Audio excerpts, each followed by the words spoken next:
सितारों से आगे जहां और भी हैं, अभी इश्क के इम्तिहान और भी हैं। अस्सलाम वालेकुम दोस्तों, आमिर उस्मानी पाक टॉक के साथ हाजिर है आपके साथ एक मरतबा फिर।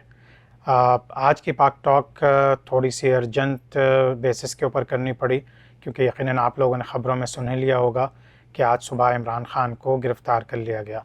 मैंने अपनी पिछली पाक टॉक में आपसे ज़िक्र किया था कि इस तरह की ख़बरें आ रही हैं कि उन्हें गिरफ़्तार कर लिया जाएगा, 3 साल की सज़ा हो जाएगी और 5 साल के लिए नाअहल कर दिया जाएगा। बिल्कुल इसी तरह हुआ और आज उनको गिरफ़्तार कर लिया गया। ख़बरें ये हैं कि उनको उनके घर से उस वक्त गिरफ़्तार किया जब वो सो रहे थे और उनके घर में पुलिस ने घुस के दीवारें तोड़ के और उनके लॉन तक पहुंच गई। और फिर इवन कि जब उनके मुलाज़िमों ने बताया कि ख़ान साहब अभी सो रहे हैं और उनको जब उठाया गया तो उन्होंने कहा ठीक है, मैं ख़ुद ही से 5 मिनट में पहुंचता हूं। लेकिन उन लोगों ने इसको भी नहीं सुना और उनके बेडरूम तक पहुंच के उनको गिरफ़्तार कर लिया। तो ये तो ख़बर है आज की, और ये कोई अचंभे की बात नहीं है, कोई ऐसी बात नहीं है कि जिसके ऊपर एकदम ताज्जुब या हैरानी हुई हो लोगों को। ज़्यादातर लोगों को ये पता था कि ये होने ही वाला है।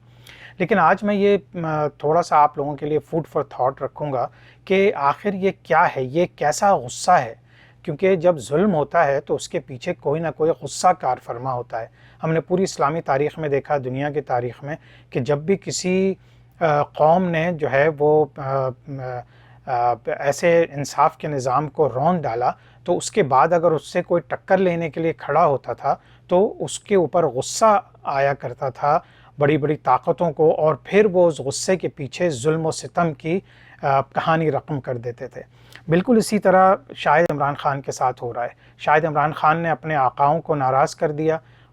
यकीनन अपना आका तो उसका सिर्फ अल्लाह ताला ही है, लेकिन जो दुनिया में लोगों ने बिल्कुल फ़ॉल्स प्रॉफिट्स की तरह बनाए हुए हैं, या अपने ताकत के बल पे जो लोग पूरी दुनिया पे जुल्म कर रहे हैं, यकीनन उनमें से कोई ताकतें हैं और ये शैतानी ताकतें हैं जो पाकिस्तान के अंदर भी कार फरमा हैं। इसकी डिटेल में जाने की इसलिए ज़रूरत नहीं है कि तकरीबन तमाम अवाम अब ये जानती है कि ये ताकत कहाँ से आ रही है और उसको कहाँ से ताकत मिल रही है। तो जब जुल्म होता है तो इसका मतलब उसके पीछे कोई गुस्सा कार फरमा होता है।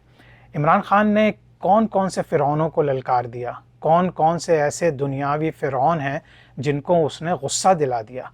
यही वजह है कि उसको हर तरीक़े से उसको मार डालने की कोशिश हुई। उसको पहले भी गिरफ़्तार किया गया और उसके ऊपर ऐसे ऐसे केसेस बनाए जा रहे हैं कि जिनकी कोई मतलब ये कि कोई उसको जस्टिफाई कर ही नहीं सकता कि जिस तरह के केसेस उसके ख़िलाफ़ बनाए जा रहे हैं। तो आखिर ये सब क्या हो रहा है? तो हमारी जो बात होगी इस पाक टॉक में वो यकीनन एक अवेयरनेस क्रिएट करने के लिए होगी। सवाल जवाब होंगे ताकि हम अपने आप से सवाल करें। अपने जितना हम जहन रखते हैं, समझ रखते हैं, अक़ल रखते हैं, हम अपने आप से भी पूछें और अपने दोस्त अहबाब से इस चीज़ को डिस्कस करें। यकीनन ये क्योंकि गुज़रता वक्त है तो हमें एक एक दिन कठिन नज़र आता है, लेकिन आप पुरानी तारीख़ में जाके देखें तो 100-100 साल गुज़र जाते हैं। 50-100-200 साल के बाद कहीं जाके जुल्म ख़त्म होता है। और ये सब आपने बखूबी सुना हुआ होगा कि जब जुल्म हद से बढ़ जाता है तो फिर मिट जाता है। तो यकीनन ये जुल्म जो इस वक्त पाकिस्तान में हो रहा है ये भी मिटने के लिए ही है। और इमरान ख़ान ने अपने जेल जाने से पहले उसने एक रात पहले एक पैगाम रिकॉर्ड करा दिया था, और बड़े ही बहुत ही यानी कि ऐसे अंदाज से कि जिसमें कोई जज्बाती अंदाज से कोई गुफ्तगू नहीं की थी। और उसने अपनी कौम को ये कहा था कि तुम लोग कोई ऐसी चीज़, कोई ऐसी हरकत या ऐसी बात नहीं करोगे कि जिससे या तो कानून टूटता हो या ये कि किसी अमन व अमान ख़त्म हो जाने का ख़तरा हो। तो आपको ऐसा लीडर आज की दुनिया में कहाँ मिलेगा कि क्या उसको बहैसियत इंसान गुस्सा नहीं आता? क्या उसको बहैसियत इंसान ये नज़र नहीं आ रहा कि जो तमाम चीज़ें पुराने हुक्मरानों को माफ़ कर दी गई थी, चाहे वो तोशाखाना केस हो या करप्शन हो या कितने बड़े बड़े इल्ज़ामात हों, नाअहली भी ख़त्म कर दी गई, तो इसमें कौन कार फरमा है? यकीनन हमारे बहुत से इदारे हैं और उसमें हमारी जो जुडिशरी है, जो हमारे जजेस हैं, उनका भी जो किरदार है वो सब खुल के सामने आता चला जा रहा है। तो अगर आप इसको गौर से देखें तो यकीनन इसके पीछे बहुत बड़ी ताकतें कार फरमा हैं, और इंशाअल्लाह हम इन तमाम चीज़ों को मज़ीद डिस्कस करते रहेंगे। اور اگر ہم دنیا کی تاریخ سے سبق لیں تو ہمیں چاہیے کہ ہم ایک ایک چیز کو بہت اچھے طریقے سے سمجھنے کی کوشش کریں۔ فار ایگزامپل، جب حضور صلی اللہ علیہ وسلم کی بعثت ہوئی اور وہ ان کو اللہ تعالیٰ نے اپنا نبی چنا اور پھر انہوں نے اسلام کی دعوت شروع کی، تو اس وقت دو بڑی امپائرز تھیں جو ایک رومن امپائر تھی اور ایک پرشین امپائر تھی۔ اور پھر مسلمانوں کی طاقت جب بڑھنے لگی تو ان دونوں کو جب یہ خدشہ ہوا کہ مسلمان جو ہیں شاید ہمارے لیے تھریٹ بن جائیں، تو ان دونوں نے آپس میں الائنس کر لیا تھا۔ اسلامی تاریخ میں بہت بخوبی یہ سب چیزیں دیکھی جا سکتی ہیں، بلکہ یہ تو دنیا کی تاریخ ہے۔ اور اس کے بعد پھر انہوں نے مسلمانوں کے خلاف حملے کیے، جو کہ اللہ تعالیٰ کی مدد سے مسلمانوں نے ان دونوں کو، رومن امپائر کو بھی اور پرشین امپائر کو بھی شکست دے دی۔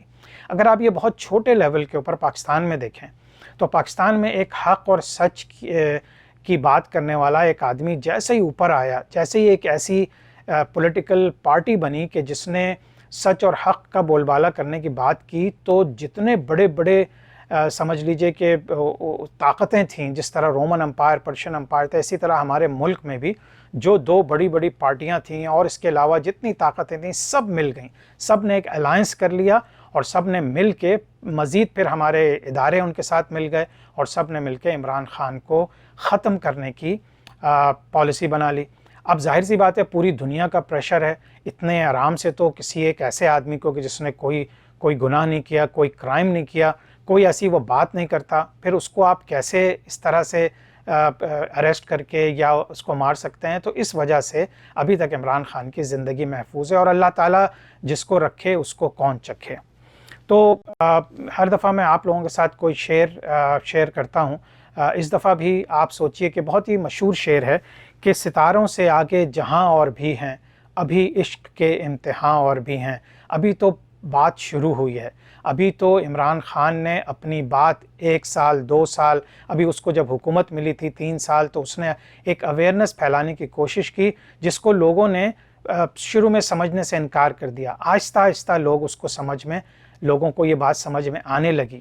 جیسے ہی ہمارے طاقتور لوگوں کو یہ چیز کا احساس ہوا کہ شاید اب عمران خان لوگوں کی تقدیر بدلنے کا فیصلہ کر چکا ہے، ان کے ذہنوں سے ڈر اور خوف نکال چکا ہے اور ایک آگے بڑھ کے ان کو آزادی دلانے لگا ہے، کیونکہ وہ ایک غلامانہ ذہنیت سے آزادی ہی کی بات کرتا ہے۔ جیسے یہ ہوا تو پکڑ دکڑ شروع ہو گئی، عمران خان کی پارٹی کو ختم کر دیا گیا، اس کے لوگوں کو اریسٹ کر لیا گیا، ان کی چاہے وہ خواتین ہوں، بچے ہوں، بوڑھے ہوں، ان لوگوں کو بہت اذیتناک سزائیں دی گئیں، اور پھر آہستہ آہستہ لوگ انڈر گراؤنڈ چلے گئے۔ یقیناً ابھی بھی بہت سے لوگ انڈر گراؤنڈ ہیں، عمران خان کی اپنی پارٹی کے لوگ بھی انڈر گراؤنڈ ہیں، پھر اس کی اپنی پارٹی کے لوگوں کو خریدنے کی کوشش کی گئی، اور اس خریدنے کی کوشش میں پھر بہت سے لوگ جو اس ظلم کو برداشت نہیں کر سکے وہ ایکسپوز ہو گئے۔